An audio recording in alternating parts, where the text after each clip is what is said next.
तो दोस्तों, मैं कुमार मन एक बार से आप सभी का स्वागत करता हूं और हम लोग आगे बढ़ते हैं। इनऑर्गेनिक केमिस्ट्री के पहला यूनिट, प्रॉपरली इसको इनऑर्गेनिक के हिस्से का पहला यूनिट बोलते हैं, पीरियोडिक क्लासिफिकेशन, पीरियोडिक प्रॉपर्टीज।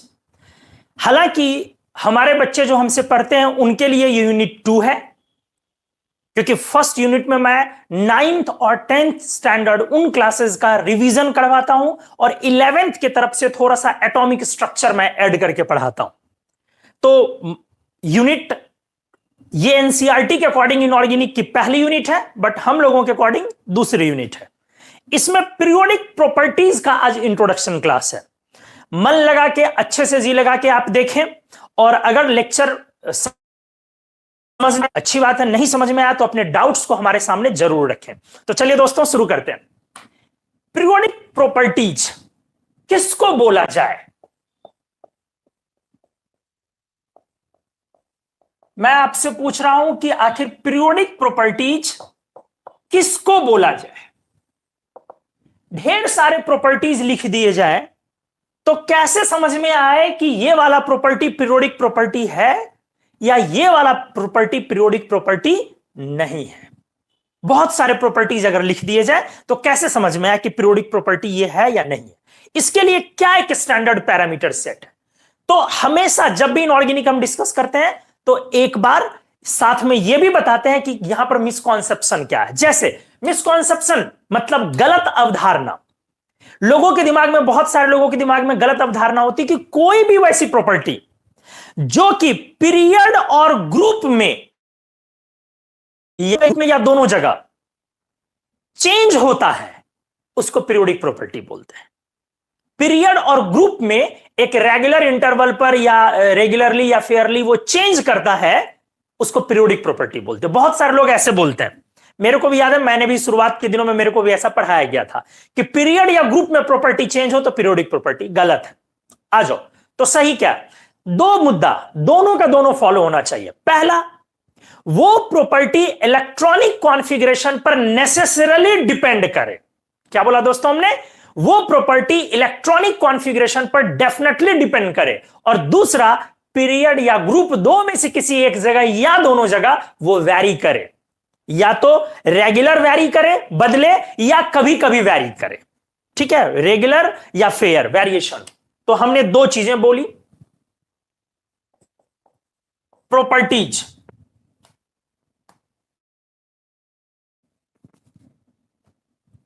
कोई भी प्रॉपर्टी हो सकता है, वो फिजिकल भी और केमिकल भी। आप नोट्स बनाते चले जाएंगे इन चीजों के। बोर्ड कंप्लीट भरने के बाद एक स्क्रीनशॉट लेंगे आप, और उस स्क्रीनशॉट से आप नोट्स बनाते चले जाएंगे। तो फिजिकल और केमिकल प्रॉपर्टीज विच, पहला पॉइंट हमने क्या बोला दोस्त? Must depend on electronic configuration. Property को डिपेंड करना पड़ेगा किस पर जी? इलेक्ट्रॉनिक कॉन्फ़िगरेशन पर। और आराम से, चूंकि आप फाउंडेशन कोर्स की स्टूडेंट हैं, तो आपके लिए सारी चीजें आपको मैं सिखाता हूं। आपके पास टाइम है, मैं बता रहा हूं। अगर आप 13th के कोर्स के स्टूडेंट होते तो इतने बेसिक चीजों से आपका पाला नहीं पड़ता, या हम उतने बेसिक चीजों में आपको लेके नहीं जाते। तो पहला पॉइंट हमने क्या बोला? वो डिपेंड इलेक्ट्रॉनिक कॉन्फ़िगरेशन। दूसरा पॉइंट क्या है? अच्छे से,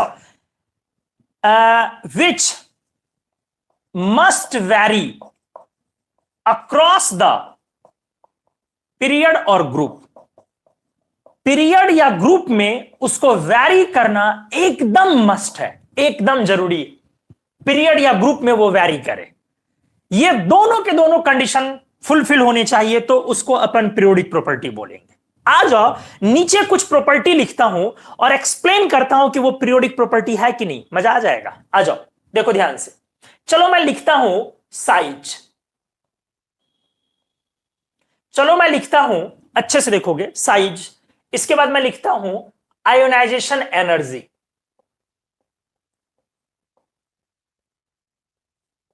चलो मैं लिखता हूं E/P रेशियो। मैं लिख रहा हूं इलेक्ट्रॉन एफिनिटी, मैं लिख रहा हूं N/P रेशियो, मैं लिख रहा हूं डेंसिटी, मैं लिख रहा हूं मेल्टिंग पॉइंट, मैं लिख रहा हूं बॉन्डिंग बिहेवियर,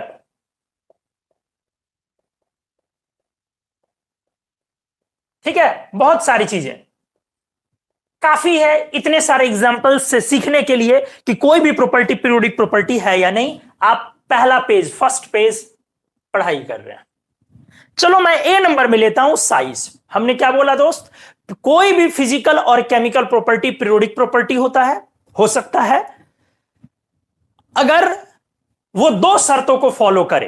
दोनों मतलब दोनों, पहला वो डिपेंड करना चाहिए इलेक्ट्रॉनिक कॉन्फ़िगरेशन पर, वो पीरियड और ग्रुप में वैरी करना चाहिए। आपको लेक्चर समझ में आ रहा है, मजा आ रहा है तो आप, अच्छा लग रहा है तो आप लाइक्स भी दबा सकते हैं। चलिए आइए, सबसे पहला मैं लिख रहा हूं साइज।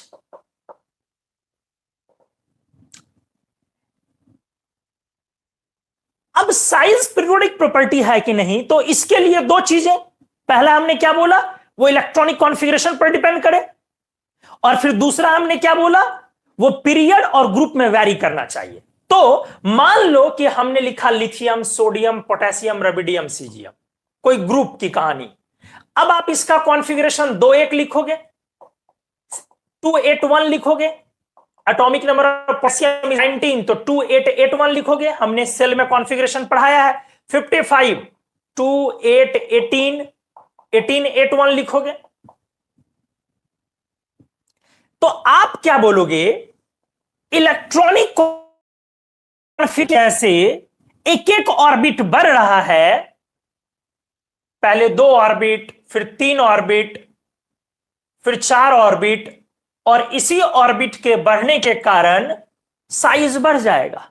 जैसे लिथियम की साइज होती है 1.21 एंगस्ट्रॉम, सोडियम की साइज होती है 1.57 एंगस्ट्रॉम, और पोटेशियम की साइज होती है 1.96 एंगस्ट्रॉम।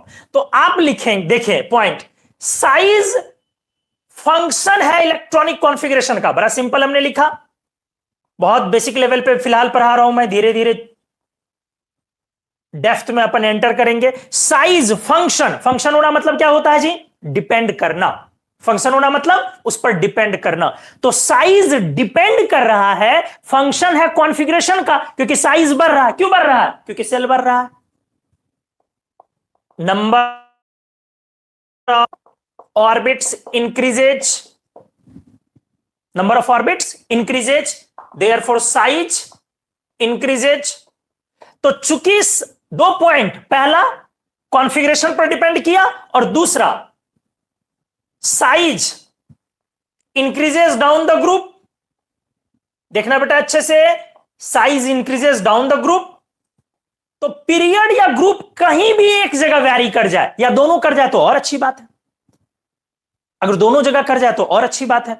तो size increases down the group, और इसीलिए इन दोनों पॉइंट को मिला के आप बोलोगे कि साइज आपका एक पीरियोडिक प्रॉपर्टी हुआ। बहुत सिंपल एग्जांपल हमने लिया जो आपको पहले से भी आ रहा होगा। लेकिन साइज सिर्फ इसलिए पीरियोडिक प्रॉपर्टी नहीं होगा क्योंकि वो ग्रुप और पीरियड में चेंज करेगा। दो में से एक जगह चेंज तो करेगा ही, लेकिन साथ में वो इलेक्ट्रॉनिक कॉन्फ़िगरेशन पर डिपेंड करेगा। ये इंपॉर्टेंट है, पहला दूसरा दोनों एक साथ होना चाहिए। तो उम्मीद है आपको यह समझ में आया। अब मैं साइज का पीरियोडिक ट्रेंड लिखने जा रहा हूं। पीरियोडिक ट्रेंड किसको बोलते हैं, कोई पीरियोडिक प्रॉपर्टी किस डायरेक्शन में बढ़ रहा है या घट रहा है, उसको पीरियोडिक ट्रेंड बोलते हैं। पीरियड में राइट घट रहा है, बढ़ रहा है, लेफ्ट घट रहा है, बढ़ रहा है, अप ग्रुप में अप या डाउन किधर। तो चलो आ जाओ, ये देखो, डाउन द ग्रुप साइज बढ़ेगा, और लेफ्ट साइड जाने पर साइज बढ़ेगा। जब मैं साइज पढ़ाऊंगा तो वहां और डिटेल में चीजें एक्सप्लेन की जाएगी, ऐसा क्यों होगा। अभी फिलहाल आपने ग्रुप में सीखा, क्या देखा आपने, किधर साइज बढ़ रहा है दोस्त, डाउन। Left and down. आपको अभी ये याद रखना है।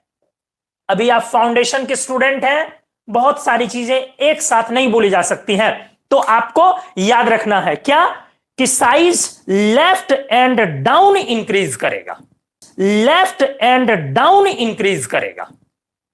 इसको अभी ध्यान रखना, फिर मैं आगे जाकर के एक्सप्लेन करूंगा।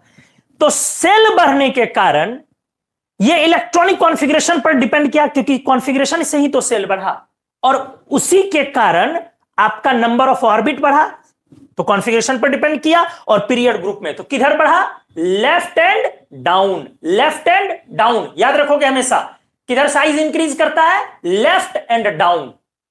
तो सबसे बड़ा एलिमेंट पीरियोडिक टेबल में किस ग्रुप में मिलने जा रहा है, एल्कली मेटल ग्रुप। क्लियर, समझ में आ गया होगा। एलिमेंट ऑफ लार्जेस्ट साइज, सबसे बड़े साइज के तत्व कहां पे मिलने जा रहे हैं, एल्कली मेटल्स 1A। तो उम्मीद है आपको यह लॉजिक समझ में आया होगा। कौन सा लॉजिक, कि पीरियोडिक प्रॉपर्टी होने के पीछे क्या रीजन होता है, कैसे कोई प्रॉपर्टी पीरियोडिक प्रॉपर्टी होता, इसका बेसिक चीज हमने क्लियर किया पहले एग्जांपल से। अगले पेज में, पेज नंबर 2 में आते हैं, जहां पर हम लोग बाकी को भी धीरे धीरे 1 बाय 1 उठाएंगे, और धीरे धीरे चीजें कॉम्प्लिकेटेड होंगी, फिर हम लोग उसको सुलझाएंगे भी। तो आप फर्स्ट पेज का स्क्रीनशॉट ले, आपको अब समझ में आ रहा है तो प्लीज लाइक दबाएं, शेयर करें, सब्सक्राइब करें और मैसेज प्रोपेगेट करें। आप इसको स्क्रीनशॉट ले पहले, ठीक है। फ्रांसियम को लेके होगा, इसमें कोई दो राय नहीं है कि फ्रांसियम सीजियम से भी बड़ा है, बट उसकी चर्चा इसलिए नहीं करते हैं क्योंकि फ्रांसियम एक रेडियो एक्टिव एलिमेंट है, और due to radioactivity francium is unstable. तो अनस्टेबल होने की वजह से वो छोटे एलिमेंट स्ट्रोंसियम जैसे एलिमेंट में वो डिकंपोज कर जाता है, काफी कम शॉर्ट स्पैन ऑफ टाइम में वो डिकंपोज कर जाता है, उसमें वो ब्रेक कर जाता है। तो फ्रांसियम रहता ही नहीं है। तो जो 11th 12th जेई नीट का जो सिलेबस है, उसमें रेडियो एक्टिव एलिमेंट्स की केमिस्ट्री ज्यादा नहीं पढ़नी होती है, इसीलिए हम लोग फ्रांसियम को इग्नोर करके चले होंगे। उम्मीद है इस चीज को आप अच्छे से समझे होंगे। जब भी हम लोगों के पास रेडियो एक्टिव एलिमेंट आ जाएंगे, हम लोग उसको इग्नोर कर लेंगे, क्योंकि रेडियो एक्टिव एलिमेंट्स हमारे सिलेबस में नहीं होते हैं। आप स्टैटिन को इग्नोर कर लेंगे, मतलब नहीं करेंगे, लेकिन वहीं उसी स्टैटिन वाले पीरियड से कार्बन फैमिली में लेड तक पहुंचेंगे, क्योंकि लेड रेडियो एक्टिव नहीं है। तो चलिए आइए अब सेकंड पर हम लोग चलते हैं। फर्स्ट के बाद, साइज के बाद आपको ले चलते हैं हम आयोनाइजेशन एनर्जी। किसको बोलते हैं, शॉर्ट में समझना, अभी ये पढ़ा नहीं रहा हूं मैं, डिटेल में आगे पढ़ोगे आप।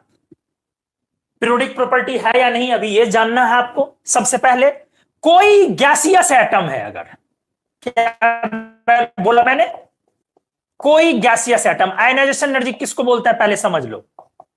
इसमें इलेक्ट्रॉन बंधा हुआ है, न्यूक्लियस ने उसको बांध रखा है अपने nuclear charge atomic number Z से।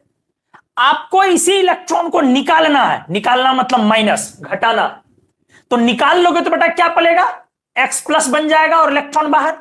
ये इलेक्ट्रॉन को चूंकि न्यूक्लियस बांधे हुए, जैसे आप किसी को पकड़े हुए हो, किसी ऑब्जेक्ट को, और उस ऑब्जेक्ट से कोई छुड़ाएगा, तो क्या करना पड़ेगा, उसको एनर्जी देनी होगी, एफर्ट लगाना होगा, प्रयास करना होगा। तो इस प्रोसेस में यहां एनर्जी रिक्वायर्ड होगी। ये जो एनर्जी की जरूरत है, इसी को बोलते हैं आयोनाइजेशन एनर्जी। जब एनर्जी देनी पड़ती है तो ΔH पॉजिटिव लिखते हैं हम लोग, ठीक है। तो इस बोलते हैं, आराम से समझो। अब मेरा दो मुद्दा है। पहला, आपको यह एक्सप्लेन करना है दोस्त कि आयोनाइजेशन एनर्जी पीरियोडिक प्रॉपर्टी है या नहीं, और दूसरा मुद्दा मेरा क्या है, यह आपको बताना है कि इसका पीरियोडिक ट्रेंड क्या होगा। आराम से दो चीज, पहला ये पीरियोडिक प्रॉपर्टीज है या नहीं, और दूसरा पीरियोडिक ट्रेंड कैसा होगा, मतलब पीरियड और ग्रुप में किधर घटेगा और बढ़ेगा। आराम से। तो सबसे पहले ये एक्सप्लेन करना शुरू करें कि ये एनर्जी, आयोनाइजेशन एनर्जी, एलिमेंट के साइज से जुड़ा हुआ है। देखो जरा कैसे, और कोई एलिमेंट बड़ा है, 3 सेल ले लिया हमने, जाहिर सी बात है इस पर न्यूक्लियस का प्रभाव कम होगा और इस पर न्यूक्लियस का एफर्ट ज्यादा होगा, इसीलिए इसको छुड़ाने में, आजाद कराने में आपको ज्यादा एनर्जी डालनी होगी। तो यहां का जो आयोनाइजेशन एनर्जी होगा वो ज्यादा होगा और यहां पर जो आयोनाइजेशन एनर्जी होगी वो कम होगी। आयोनाइजेशन एनर्जी किसको आप बोल रहे हैं? जो एनर्जी देकर के इलेक्ट्रॉन निकाल रहे हैं। तो आपने क्या देखा, आयोनाइजेशन एनर्जी जब साइज हो छोटा तो ज्यादा होती है। अच्छे से देख लो, साइज हो छोटा तो आयोनाइजेशन एनर्जी ज्यादा होती है, साइज के इनवर्सली प्रोपोर्शनल। अब मुद्दा क्लियर है, चूंकि साइज जिधर छोटा तो साइज बड़ा था लेफ्ट एंड डाउन, तो साइज छोटा होगा बेटा राइट एंड। क्लियर है? साइज बड़ा किधर था रे? लेफ्ट एंड डाउन, तो साइज छोटा किधर होगा? Right and up. इसीलिए इस डायरेक्शन में आयोनाइजेशन एनर्जी बढ़ गया। तो आपने देखा कि पीरियड ग्रुप में ये चेंज कर रहा है। अब एक और मुद्दा क्या देखना है, इलेक्ट्रॉनिक कॉन्फ़िगरेशन पर डिपेंड कर रहा है या नहीं, whether it depends on electronic configuration और नॉट। तो ये डिपेंड कर रहा है साइज पे, and size depends on electronic configuration, means ionisation energy depends on electronic configuration. तो ये डिपेंड्स ऑन साइज और इलेक्ट्रॉनिक कॉन्फ़िगरेशन, इसीलिए आयोनाइजेशन एनर्जी एक पीरियोडिक प्रॉपर्टी हो गया। उम्मीद है अब आपको ये चीजें समझ में आई होंगी। क्लियर हो गया? सिर्फ इसलिए आयोनाइजेशन एनर्जी पीरियोडिक प्रॉपर्टी नहीं हुआ क्योंकि ये पीरियड और ग्रुप में, देखो धीरे धीरे, सिर्फ इसलिए आयोनाइजेशन एनर्जी पीरियोडिक प्रॉपर्टी नहीं हुआ कि पीरियड और ग्रुप दोनों में वैरी करता है। किस लिए हुआ? क्योंकि ये डिपेंड करता है साइज पर, और साइज डिपेंड किया कॉन्फ़िगरेशन पर, दोनों शर्तें फुलफिल हो गई। अब तो आयोनाइजेशन एनर्जी किधर बढ़ा जी? जिधर साइज छोटा। साइज किधर छोटा? राइट एंड अप, क्योंकि लेफ्ट एंड डाउन साइज बड़ा, तो राइट एंड अप साइज छोटा, तो उस डायरेक्शन में आयोनाइजेशन एनर्जी ज्यादा। तो आप बताइए, अगर मैं बोलूं कि पीरियोडिक टेबल में सबसे ज्यादा आयोनाइजेशन एनर्जी किस ग्रुप का होगा, आप बोलेंगे इनर्ट एंड नोबल गैसेज। और सबसे कम किस ग्रुप का होगा? लेफ्ट वाला, आप बोलेंगे एल्कली मेटल ग्रुप। आपको समझ में आ गया होगा। Elements of highest ionisation energy, सबसे ज्यादा एनर्जी इलेक्ट्रॉन निकालने में जो लगेगा, कहां से? इनर्ट और नोबल गैसेज। नहीं, एग्जाम्पल हीलियम नियॉन वगैरह। और अगर मैं बोलूं कि elements of lowest ionisation energy, सबसे कम आयोनाइजेशन एनर्जी, आप बोलोगे एल्कली मेटल्स। आपको लॉजिक समझ में आया होगा। क्यों? क्योंकि ये साइज में सबसे बड़े हैं और साइज में बड़ा तो आयोनाइजेशन एनर्जी कम। तो उम्मीद है आपका ये क्लियर हुआ होगा। एग्जांपल सीजियम, रबिडियम, पोटेशियम वगैरह। तो चलो, साइज एक पीरियोडिक प्रॉपर्टी हुआ। अगली प्रॉपर्टी को लेते हैं, E by P ratio, electron और प्रोटॉन का रेशियो। ध्यान से, ये एक पीरियोडिक प्रॉपर्टी है या नहीं, चर्चा इस पर करनी है। बोलोगे सर अब आपके पास 2 फॉर्मूला है, आप लगाओ, दोनों का दोनों चीज लगाओ, एक भी सर मिस नहीं होना चाहिए। आप सर लिथियम को देखो, या beryllium, boron, carbon, nitrogen, oxygen and fluorine, कहीं भी जाओ सर, यहां इलेक्ट्रॉन भी 3 और प्रोटॉन भी 3, E बाय पी सर 1। और सर अगर फ्लोरीन में आओ तो इलेक्ट्रॉन भी 9, प्रोटॉन भी 9, सर E बाय पी 1। तो सर पीरियड में तो चेंज नहीं किया, ग्रुप में ट्राई करो। सीजियम के पास फिर electron 55, 55 and proton that's 2 is 55, तो once again E by P is 1। इसका मतलब हुआ आप राइट जाएं या अप जाएं या लेफ्ट जाएं या डाउन जाएं, E बाय पी रेशियो हमेशा 1 ही होता है, कांस्टेंट ही रहता है। तो क्लियर हो गया कि इस तरह से E बाय P रेशियो एक पीरियोडिक प्रॉपर्टी नहीं है, ना पीरियड में चेंज किया ना ग्रुप में। दो कंडीशन है, पहला ही फेल कर गया तो दूसरे के कंडीशन फुलफिल होना चाहिए। तो साइज पीरियोडिक प्रॉपर्टी हुआ, साइज का ट्रेंड क्या हुआ, left and down increases. Ionisation energy periodic property हुआ, उसका ट्रेंड क्या हुआ, राइट एंड अप इंक्रीजेज। और E बाय P रेशियो कोई पीरियोडिक प्रॉपर्टी नहीं हुआ। तो उम्मीद है आपको ये अच्छे से समझ में आई होंगी चीजें। आप इस पेज का स्क्रीनशॉट ले, हम लोग नेक्स्ट पेज में बाकी को लेकर के आते हैं।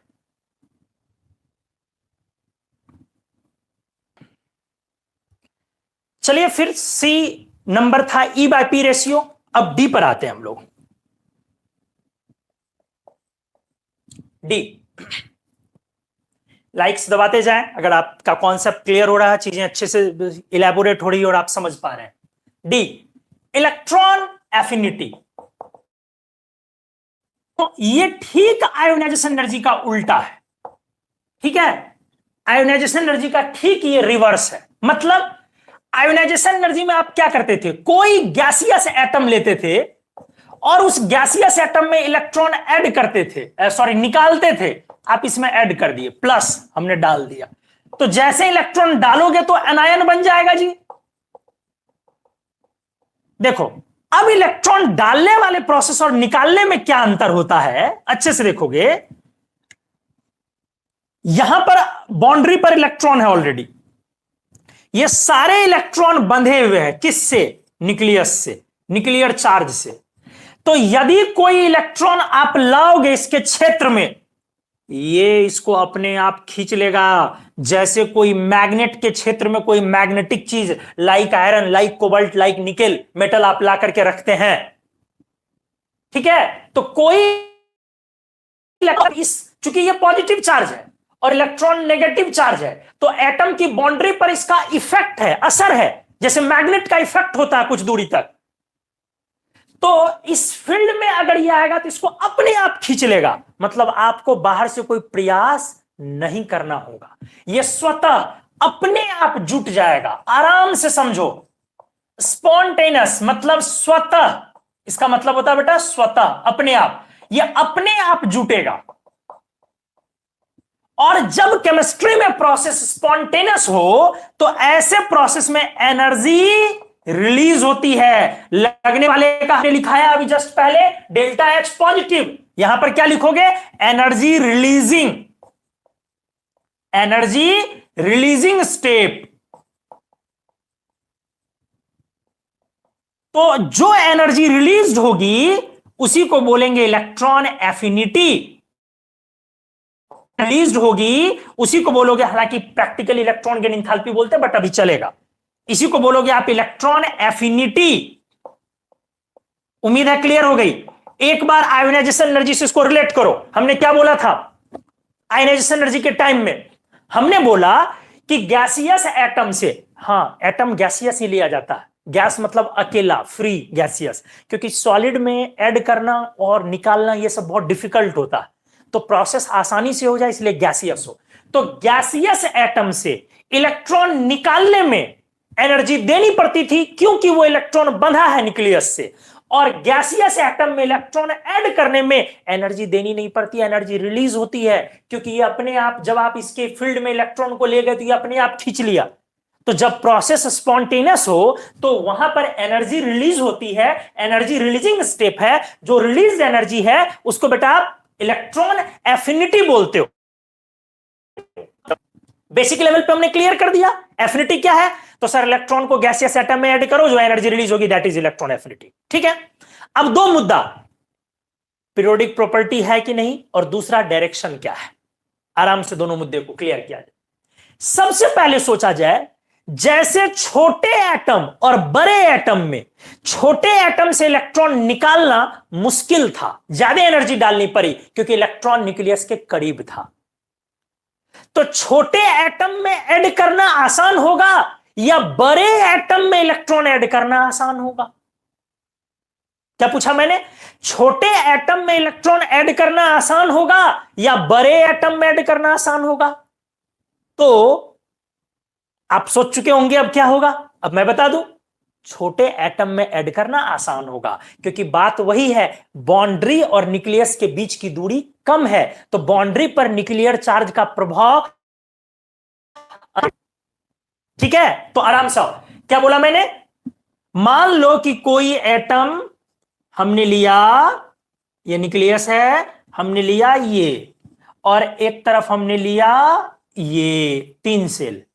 इलेक्ट्रॉन को कौन आसानी से खींचेगा, छोटा, किसकी तुलना में, बड़े एटम की तुलना में। ये न्यूक्लियस है, तो साइज रहा छोटा, डाउन एरो मतलब छोटा, इसीलिए एनर्जी रिलीज भी ज्यादा।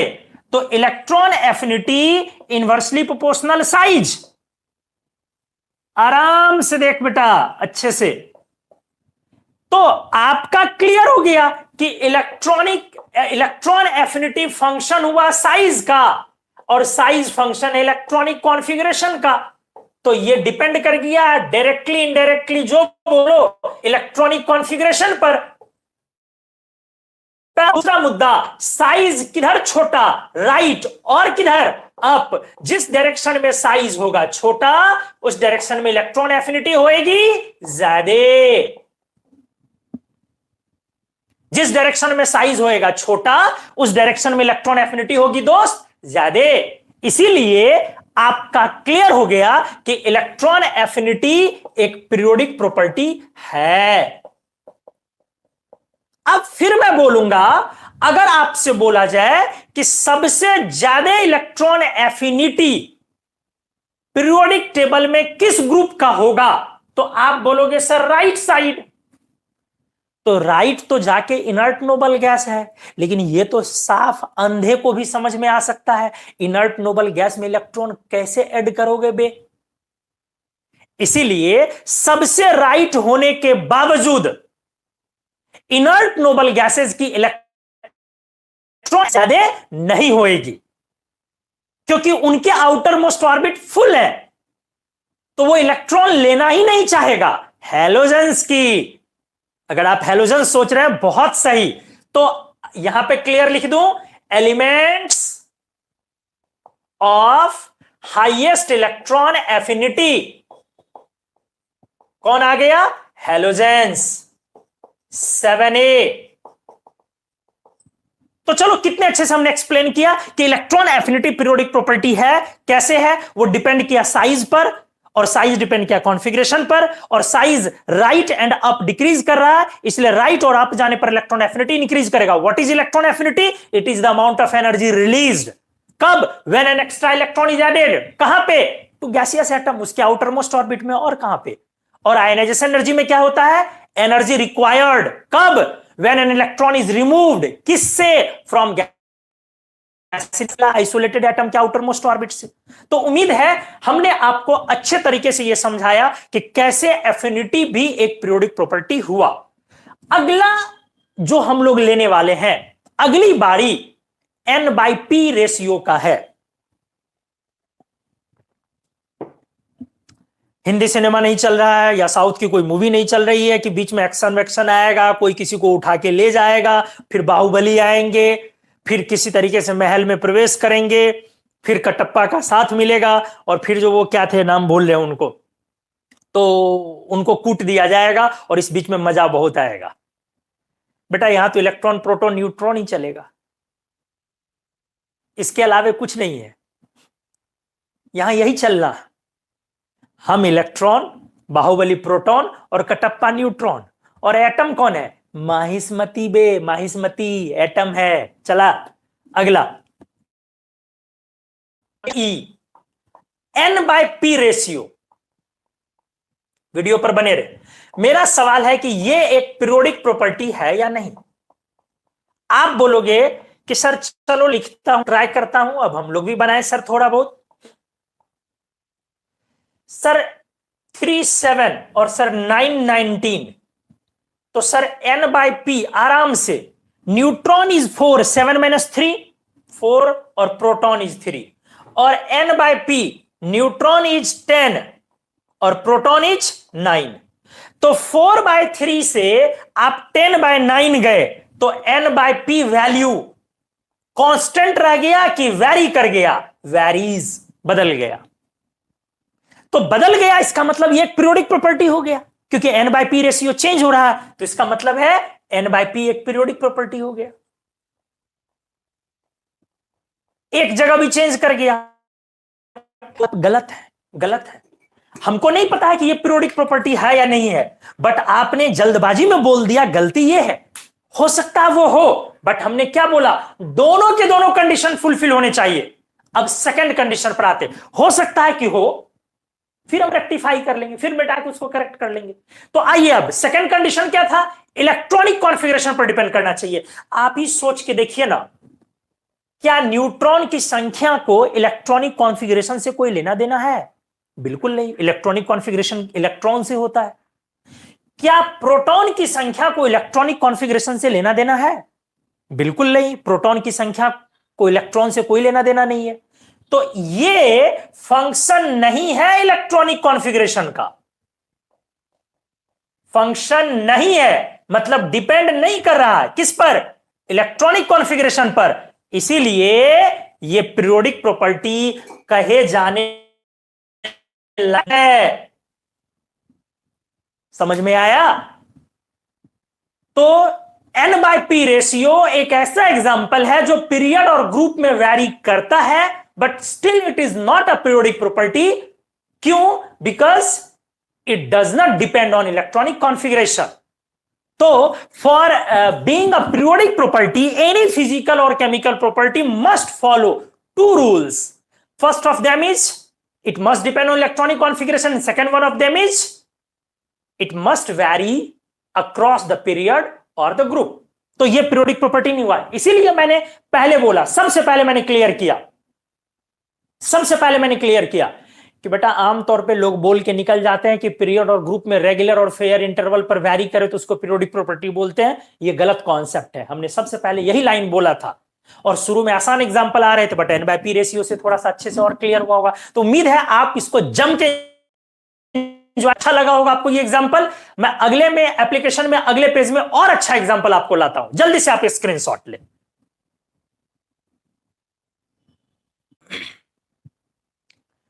तो आइए दोस्तों, अब नेक्स्ट एप्लीकेशन इसमें लिया जाए। नेक्स्ट एप्लीकेशन मैं ले रहा हूं बॉन्डिंग बिहेवियर। अच्छे से देखा जाए, बहुत शानदार, बहुत बढ़िया एप्लीकेशन। मैंने देखा है बहुत सारे लोग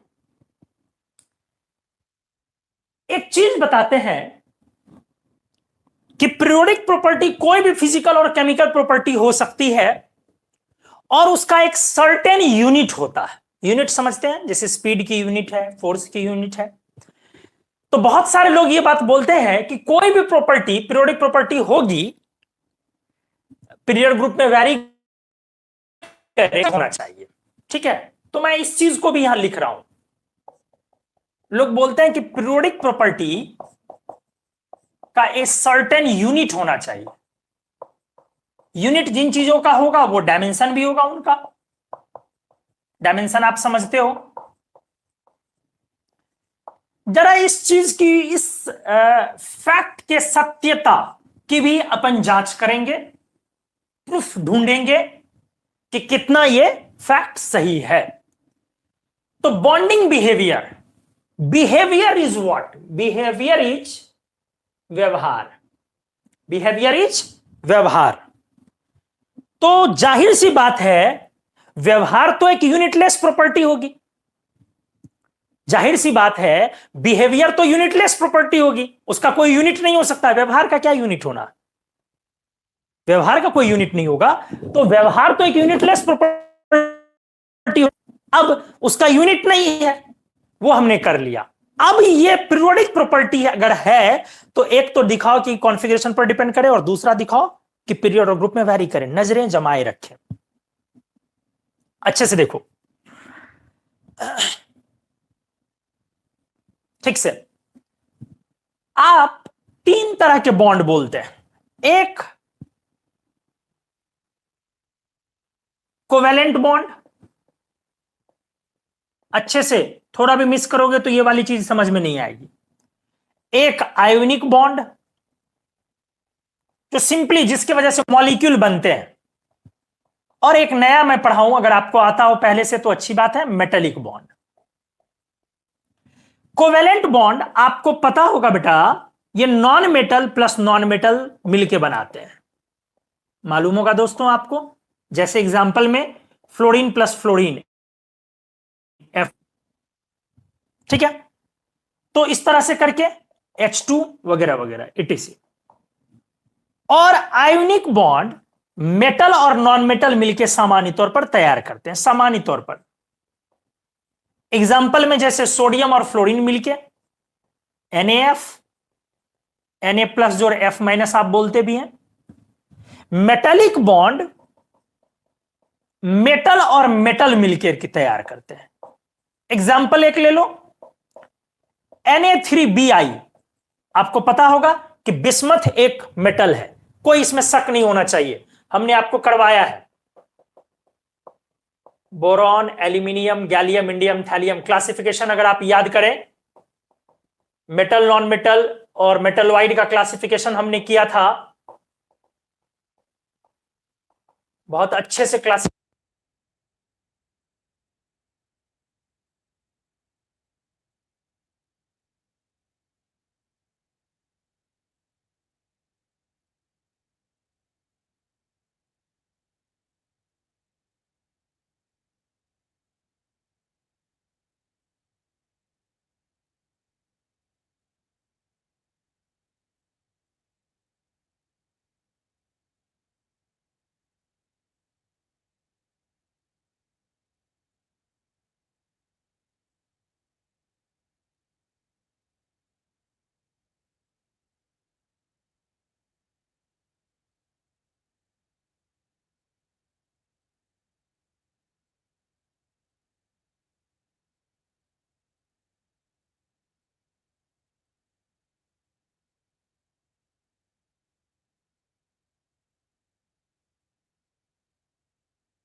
क्या आप लोगों को मेरी आवाज आ रही है?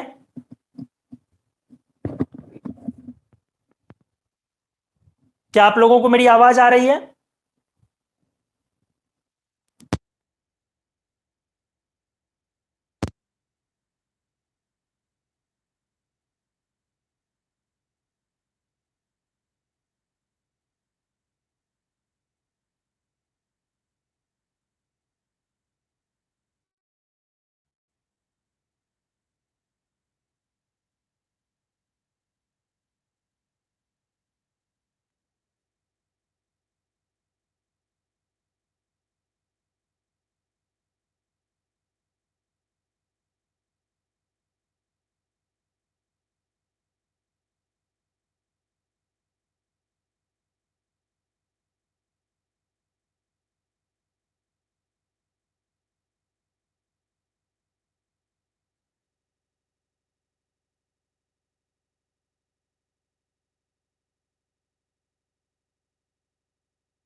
चलिए, थोड़ी सी एक कुछ टेक्निकल वो आ गई थी, प्रॉब्लम आ गई थी, वो मैंने सुलझा दिया है।